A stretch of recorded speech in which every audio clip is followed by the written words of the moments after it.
Does such a thing as the fatal flaw, that showy dark crack running down the middle of a life, exist outside literature?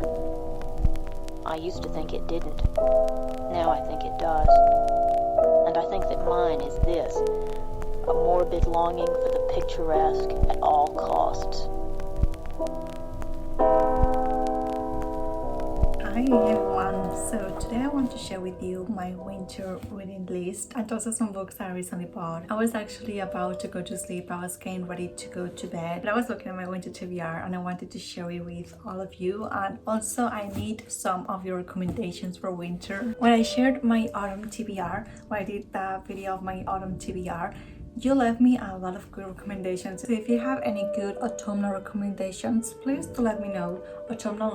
Winter recommendations, please do let me know. Okay, so the first two books that I'm going to talk about, one of them I'm almost done with this book, and those books are Little Women and Good Wives. Good Wives is the sequel to Little Women. In the editions that are being published nowadays, these two books are just combined into Little Women. I grew up watching the 90s movie, and then I went to the cinema to watch that 2019, I believe, movie with my mom and my sisters, and it was such a wholesome moment. I come from a very big family, and I could see myself with so many of the things that were happening in that household, and also I feel like everyone sees a little bit of themselves with every March sister. This story will always be in my heart, and I will always cherish everything that happens in this book. They're sad, they're happy, they have so many wholesome moments. I know a lot of people say that the book is boring and that they don't like the book, they just prefer the movie. So far from what I've read in part 1, I'm absolutely adoring it. It's going to be a 5 out of 5 stars.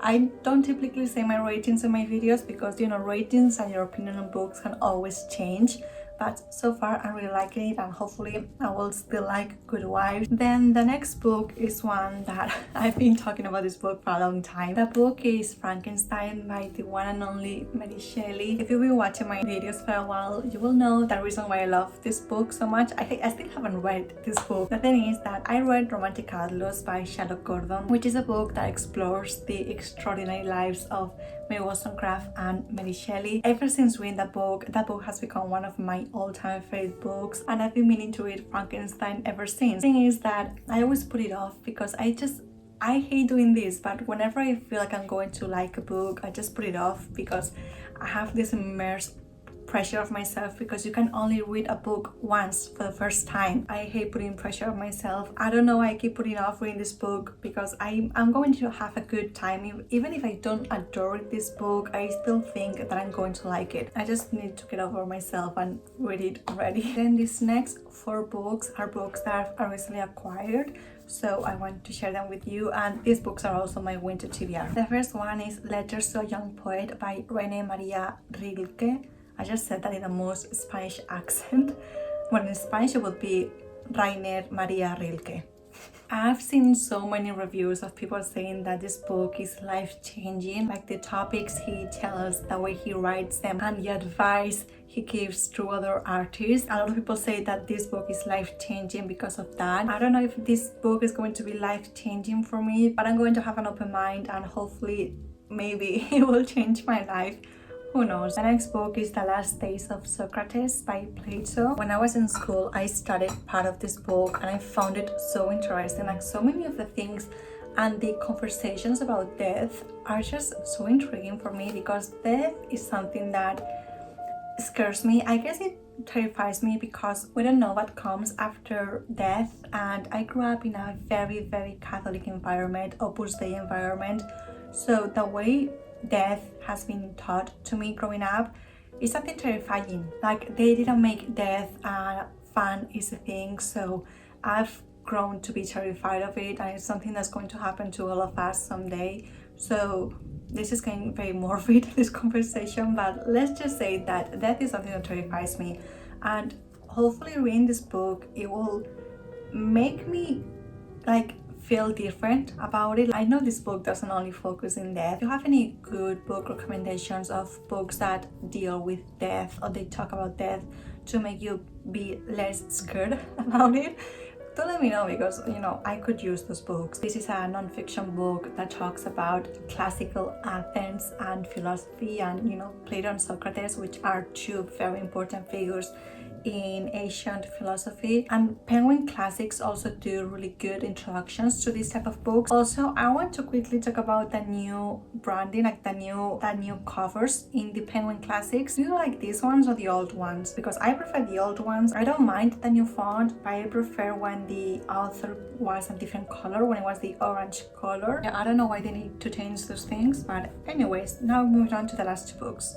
The first one that I'm going to talk about is Eve's Hollywood by Eve Babitz, and the next one is The White Album by Joan Didion. These two women have been on my TBR for the longest time. I don't know if it was 2020 or 2021.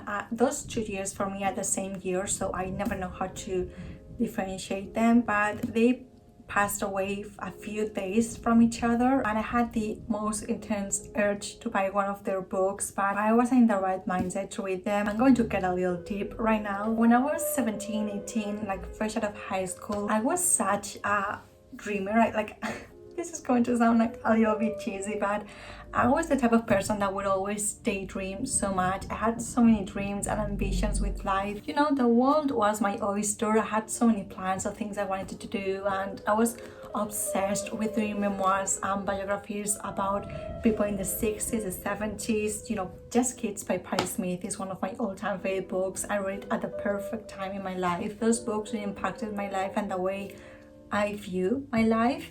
Now that I finished uni and I'm in the adult working and trying to find a job that I like and all of that, I view life very differently from that teenage girl that had so much daydreams. My goal with these books is to try to reconnect with that girl and not, be back to my 17-year-old, but just trying to connect with that part of my life that actually had so many dreams and so many ambitions and just wanted to do so many things with their life. Maybe that doesn't make any sense to you, but it makes a lot of sense in my mind. I guess what I'm trying to say is that I want to be in control of my life again, because for a long time I feel like I've been in autopilot and I've been just letting life pass through me and haven't really done anything to make something for myself. Now I just want to kind of take control of my life again and do things that I want to do and pursue my dreams, even if it's scary, even if it's difficult, because for the most part it's very difficult to do things that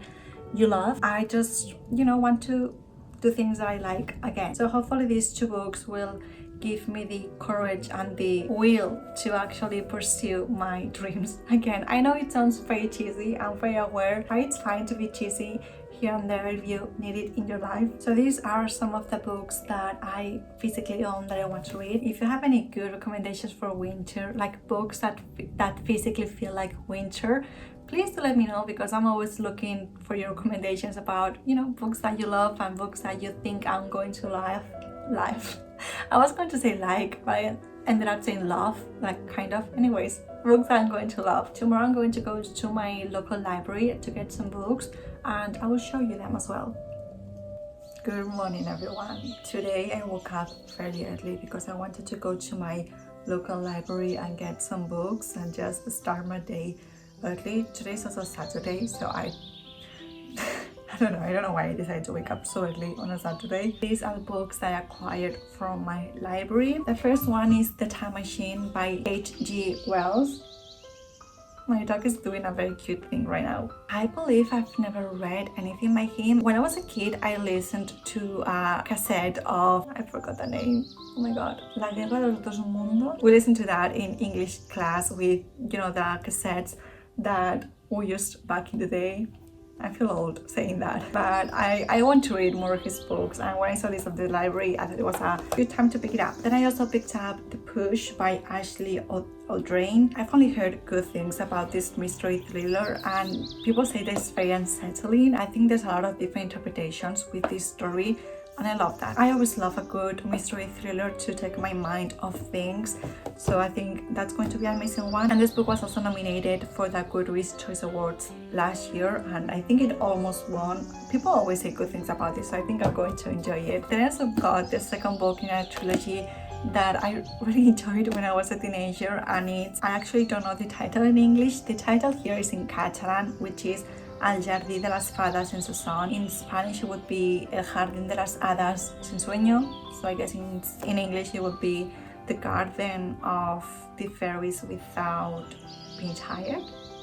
I don't know why I'm speaking in 3 different languages right now. Do you want me to speak in Latin? Because I can start speaking in Latin right now if you want me to. When I was 15 or 16, I read that first book, and I actually didn't go to bed because I wanted to keep reading this book. And this was my first paranormal romance book, and I never picked up the second book. What I did is reread the first book over and over again for some reason. So I guess now as an adult I'm going to continue reading this trilogy. I remember the first book pretty well. I think rereading the first book over and over again did that to me. So let's see how it holds up. And then I have 2 graphic novels to talk about. The first one I'm going to talk about is Homage to Catalonia by George Orwell. I have the Catalan edition, which is Homentatge a Catalunya. In case you didn't know, I'm Catalan, I'm from Catalonia. So this book is going to hit very close to home. The majority of this book is based in Barcelona, which is where I'm from. George Orwell actually fought in the Spanish Civil War. He was in the side of the Republicans because he was